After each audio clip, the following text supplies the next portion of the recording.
Well, good morning. So for the next few weeks, I'm going to work my way through this book, Making Marriage Simple. It's by Harville, Hendrix, and his wife, Helen, LaKelly Hunt. They wrote it actually in 2013, so 10 years ago or 11 years ago. And in it, they take the main concepts from their big book, Getting the Love You Want, and they say they've added whatever relationship wisdom we discovered since that, and they put it really into a simpler format. And so it's 10 chapters. Helen will write one, Harville will write one, Helen will write one, like that. So I'm going to work my way through that. And their goal simply is to help you make your marriage better by learning how to create a new kind of marriage. And they go on to say, you are being invited into the forefront of what we, the authors, believe is a relationship revolution. So, and I've said this before, that what we're asking couples to do is something relatively new in our evolution as human beings. So to help situate that belief, they look at the evolution of the concept of marriage. And obviously it's a very complex history, but they divide it into sort of three distinct sections and see if you agree, all right? That this is generally what they believe is going on. So way back in prehistory, hunter-gatherers grouped together in what they call pair bonds, just two people to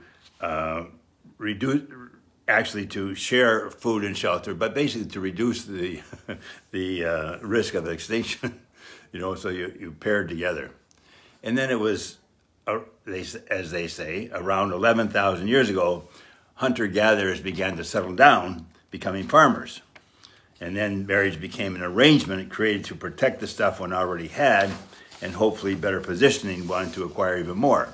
And this often meant that marriages were arranged. So, we know that the arranged marriage, but you had the king and a consort from somewhere to consolidate their position, and then it was that structure all the way down, arranged marriages. And then in the 18th century, so less than just a couple hundred years ago, love enters the picture. And so, as they say, the romantic marriage may not have come with a manual, but it did come with a relic of the arranged marriage, gender inequality. Because if you think of the arranged marriage, typically the men was here, women were here, cattle, farm, sheep, whatever. It was that hierarchy. And this perpetuated the uneven balance of power that was typical of the old kind of marriage. So when we're talking about you being at the forefront of a relationship revolution, what they're suggesting, and I would totally agree, is that we're in the midst of the next evolution of marriage, what they call the partnership marriage. Marriage here would include anyone in an intimate relationship. And so what would that look like? Well, both partners are free and equal. They consciously promote each other's psychological and spiritual growth, and in so doing, they experience the ultimate communion possible between humans.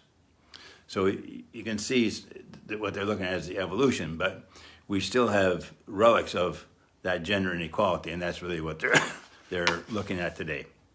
So in the next few weeks, using the book, I will explore how I believe any couple can create this new kind of relationship, the partnership marriage. As I claim in my business card, the tools are available in today's world to have the relationship of your dreams. Okay, so next week it'll be chapter 1, and it's called Romantic Love is a Trick. And Helen will write that chapter, and we'll talk about that. Okay, so have a great week, and we'll see you next week. Cheers.